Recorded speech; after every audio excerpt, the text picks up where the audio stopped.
Hello, everyone, and welcome to our first episode of Super Scoops for the 2022-23 school year. Our goal of this forum is to get out all of our highlights, facts, and updated information to our school community and all of our stakeholders. So today with me, we have our Director of Curriculum, Mrs. Stephanie Bush.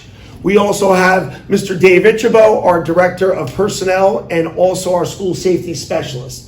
So knowing this year, we're starting the school year with two hot topic items. One has to deal with curriculum. The other one has to do with school safety. I first would like to interview Mr. Ytreboe with a few questions so he can provide you with information. So first, Mr. Ytreboe, school safety, as you know, has always been our number one priority here in Stafford schools. But with the unfortunate incident in Uvalde, Texas, can you expand on what is in place in Stafford in regards to our student and staff safety? Okay, so we have actually a lot in place, and we've had a lot in place since I've been in the district. I've been in the district since 2015, so a lot of these steps that we have put in place were prior to me arriving in district. But I know since I've been here, we've done quite a lot in regards to school safety. First of all, you did mention I'm a school safety specialist, so that's something that the Department of Ed has created 4 years ago. And what that is that's a certification, so it's a state cert.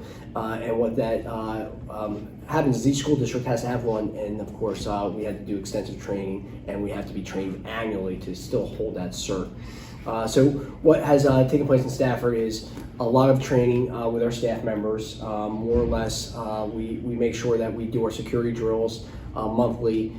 We have articulation with the Stafford Police Department, a great relationship with our local police department, who come in and help us implement our responses to any school security incident, not necessarily just an active shooter, but it could be anything such as a water leak, or possibly a forest fire where we have to evacuate. Any more or less scenario we discuss and we prepare for. We do have secure vestibules in each building. I know that was an issue in Uvalde, Texas, of gaining entrance into the school building. So we do make sure that our entrances are secure. We limit access into the building. So more or less, really only several doors are able to be entered in. For any visitors, it's just one set of doors, and that's our main entrance vestibule, and that is secured. And again, entrance can't be gained unless you're interacting with school staff. We've upgraded our school cameras. We've upgraded our alert system. So each classroom teacher can alert via their cell phone. They can alert via their computer, as well as we have panic buttons in each of our schools. So the alert and inform piece is in place. One of the biggest things that we've done, and we were the first to do in Ocean County, is actually have retired law enforcement in each of our buildings. For an elementary school district, we implemented that in 2016, so we've had that for quite some time. So we have 5 retired law enforcement officers that do patrol our buildings daily, and again are there to ensure that our buildings are secure and that our practices are proper, and of course are safe. So those are some of the things that we've done recently to obviously make our schools safe. Absolutely, and I know, again, you've been working hard with our staff in training them, and I believe we've always been ahead of the curve prior to many of these incidences. Can you just explain the proactive steps that are being taken to improve upon our school safety initiatives? Yeah, so it's actually a difficult task. We're an elementary school district, and we welcome obviously students to feel nurtured in a very safe environment, and we like having an infrastructure where it's well lit and people feel welcome. But unfortunately, we do have that school security piece. So if you drive by our buildings and you see big windows and open doorways into our classrooms, just know that all those entrances are secure, all those windows are secure. We have 3M film on every window and door in our district, therefore to prevent any breaching into our buildings. And these are all lessons we've learned, unfortunately, from tragedies that started with Combine and have worked their way into Sandy Hook, and again now Uvalde, just to mention a few. So we've tried to take all those lessons and implement them. So we have the 3M film. We have cameras, I mentioned earlier, but we've actually expanded our cameras, so we have constant surveillance on our facilities. Those cameras are hooked up with our local police department, so they can access those cameras if there's an emergency. Our administrative team has access to those cameras, so therefore there is surveillance during the school day. Again, limited access, like I said.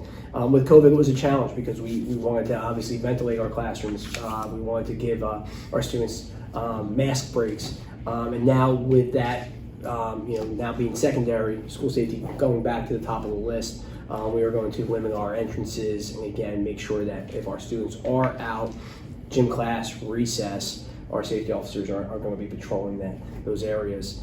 And I believe those are our new initiatives. Again, continuing what we've done, and again, working any of these scenarios into our drilling. And I think what's important that you might want to touch upon is just our partnership with the Stafford PD. I know they've been very active in training themselves, where they've done, I want to say, at least 4 active shooter drills with their own the department using our buildings. Yep. And then I do know that they will be training our safety officers. They took our safety officers to a range training, and now we'll be doing active shooter training at the end of this month.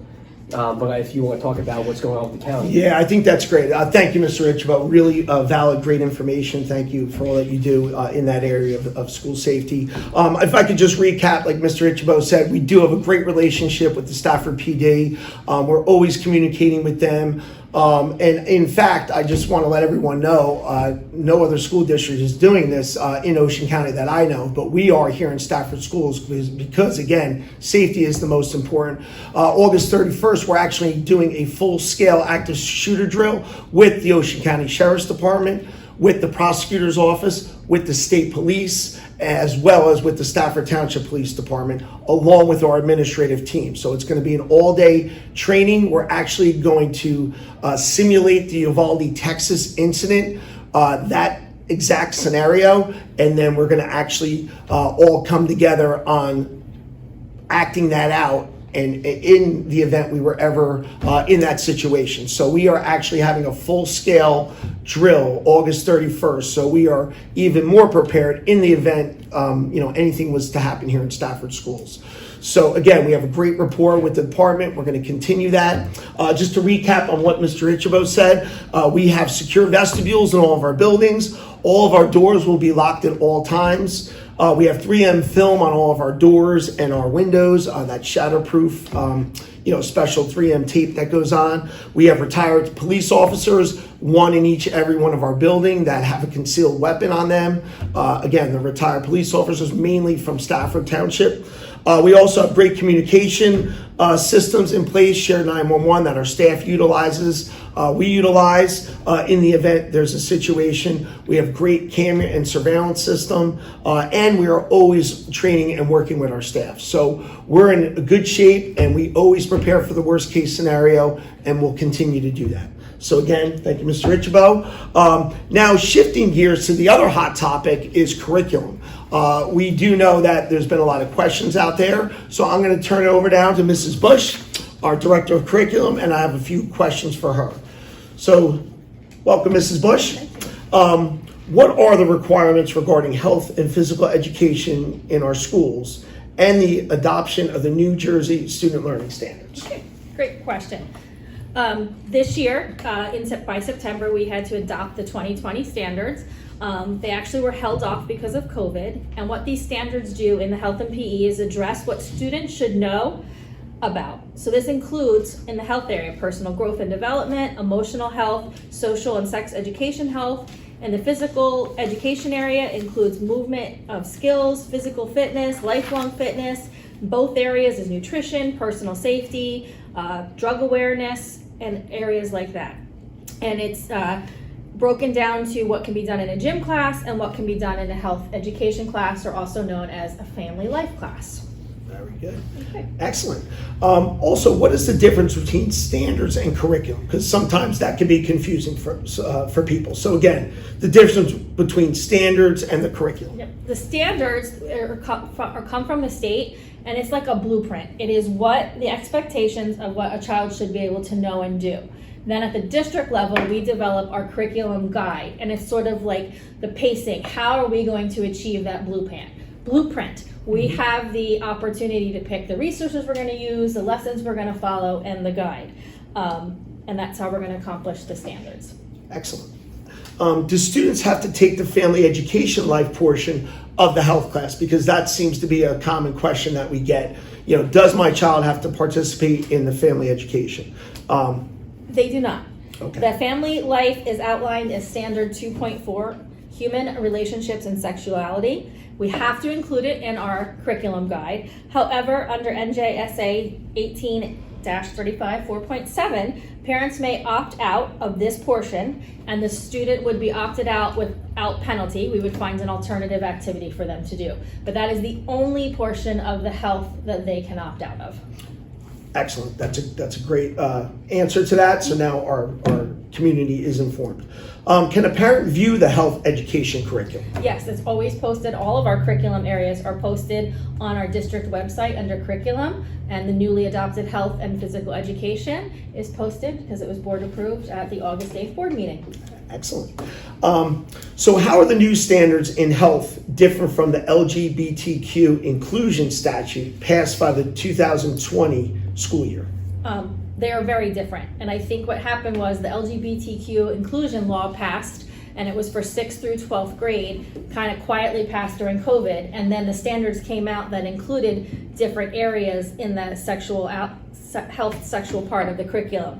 What the LGBTQ inclusion law, it's a law, not a standard, not a curriculum, requires the history of the disabled and LGBTQ persons to be included in middle school, so that would be 6th grade and up. They want us to focus on the contributions of the persons with disabilities, as well as if they're lesbian, gay, bisexual, or transgender, in the appropriate place of the curriculum. So if it was a lesbian that discovered the cure for cancer, they'd want us to identify that lesbian doctor so-and-so came up with this cure, and you kind of just leave it as their contribution. It's not a separate course, it's not a separate outline, and it's not a separate standard or curriculum. So therefore, you couldn't really opt out of that part because it might come up organically in the classroom.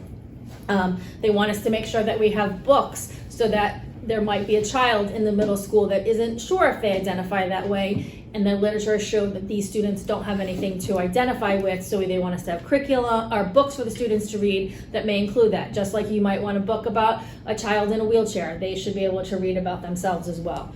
Also, on the heels of that, was last year they passed the diversity and inclusion law for K to 12, where they want us to highlight and promote diversity, but not necessarily based on gender, but on race, disabilities, economic status, and encourage a safe and welcoming environment for all students. So they all kind of got intertwined when the health came out and these two laws. So the two laws are requirements that we have to do, but they're not necessarily a standard, which is why you cannot opt out. Excellent. Thank you, Mrs. Bush. I just want to recap again some of the common questions that we've been getting. Just to be clear, we are not teaching critical race theory. That's number one. Number two, we are going to be implementing a conservative curriculum where we believe parents, they have the choice when and where, what they want to talk to their children about. So please know it will be a conservative curriculum. We do have the opt-out option for the family education portion if you feel that that's the choice you want to make for your child. The next thing is in regards to the LGBTQ mandates, the bottom line there is we're just going to be teaching our students to be kind and respect each other's differences. So that's kind of the short of it all. And I think, it's good for our community to know. And I just want to thank Mrs. Bush for being here today and Mr. Ytreboe. So cheers to that. And, this is our first episode, so I hope it was informative. If you have any questions, always feel free to reach out, as we're always here for you. We are also going to have August 30th at 7 p.m. We're actually going to be having a parent forum night and other parent forum nights throughout the school year as well. So that being said, thank you once again, and everyone, that's the scoop. Thank you. Enjoy.